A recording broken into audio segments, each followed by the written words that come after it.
Hello everybody, it's me, Charlotte, and today I'm going to show you guys my favorite stitch of the week. That's right, this is my absolute favorite stitch at the present moment. It is called the Cartridge Belt Rib Stitch. As you can see, it looks very nice. This is the front, this is the back. Both sides are exactly the same.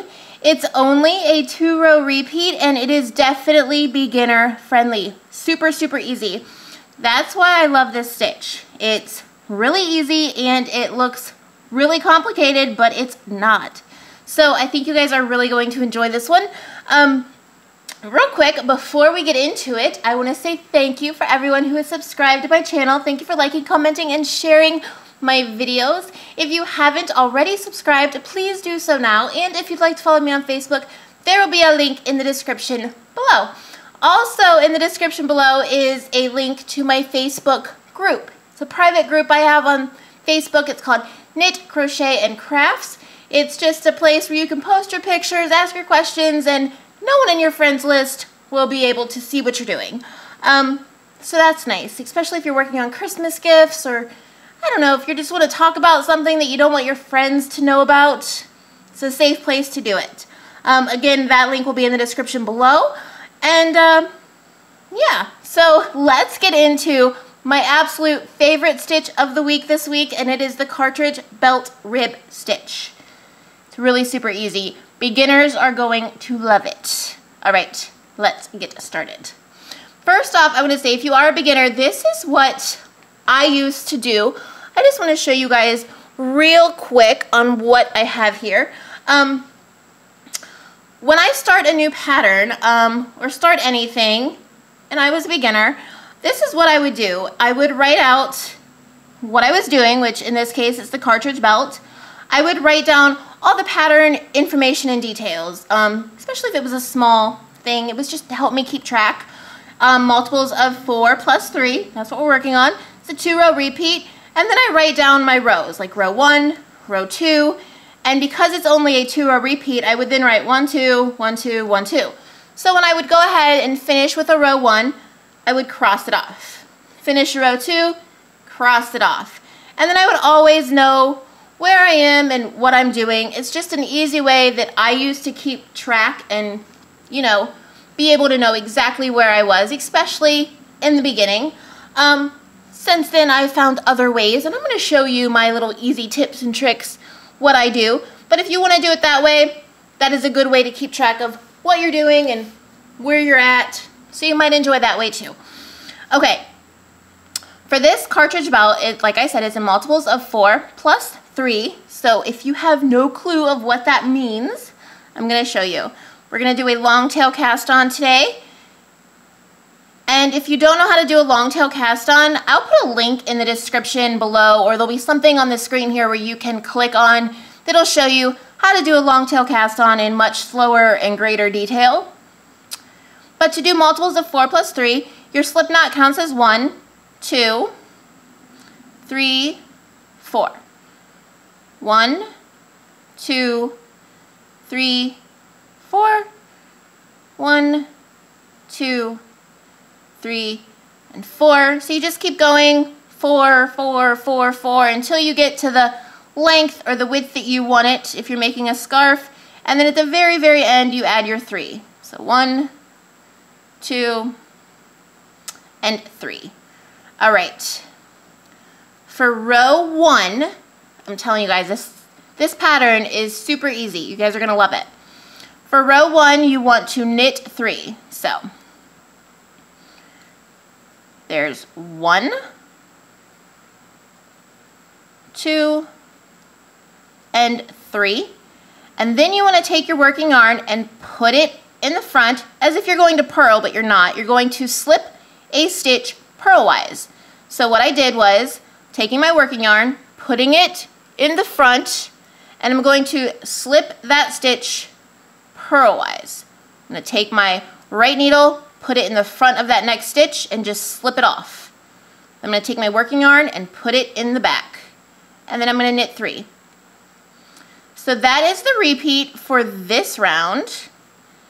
It's just knit 3, slip one with the yarn in the front purlwise. Putting my yarn in the front, slipping that next stitch purlwise.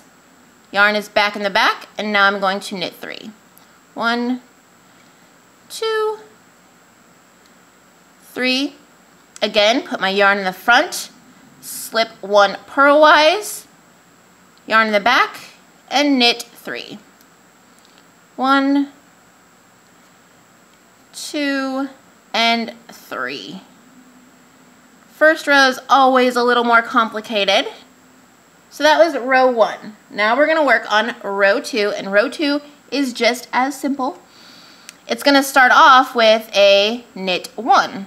So row 2 is knit 1. Then you're going to slip your 1 purlwise with your yarn in the front. So you take your working yarn, put it up front, slip that next stitch purlwise, take your working yarn and put it back in the back, and then you're going to knit 3.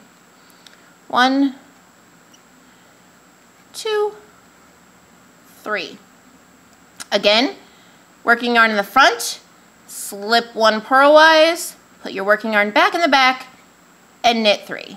1, 2,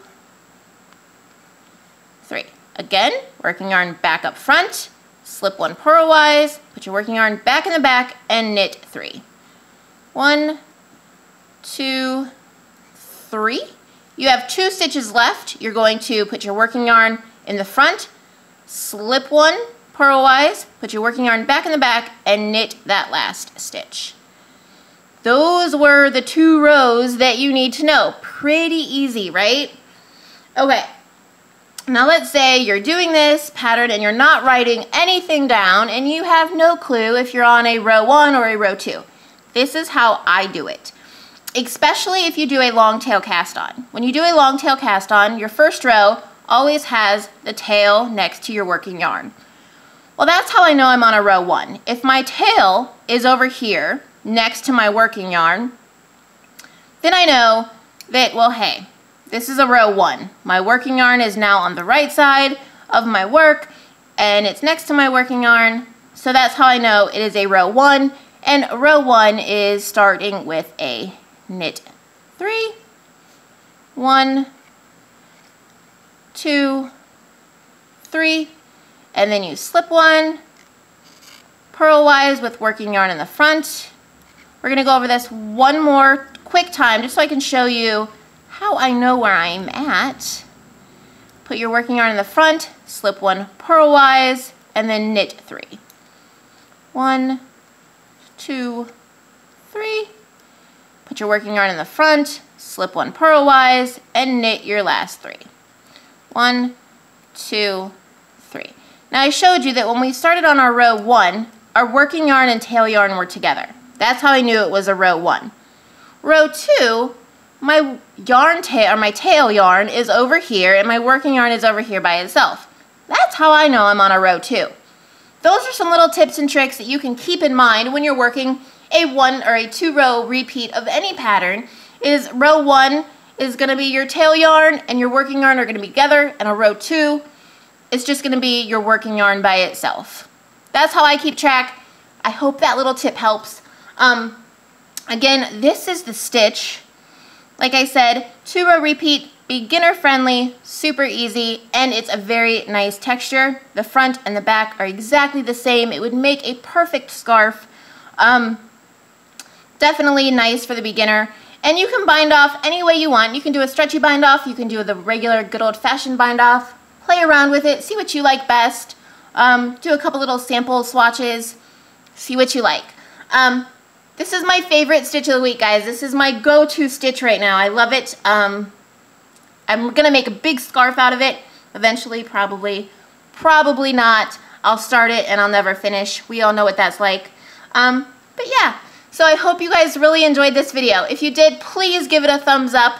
If you haven't already subscribed, please do so now. And if you'd like to follow me on Facebook, there'll be a link in the description below.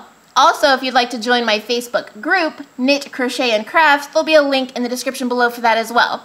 So until next time, guys, I hope you all have a super wonderful, fabulous day, and happy knitting. Bye!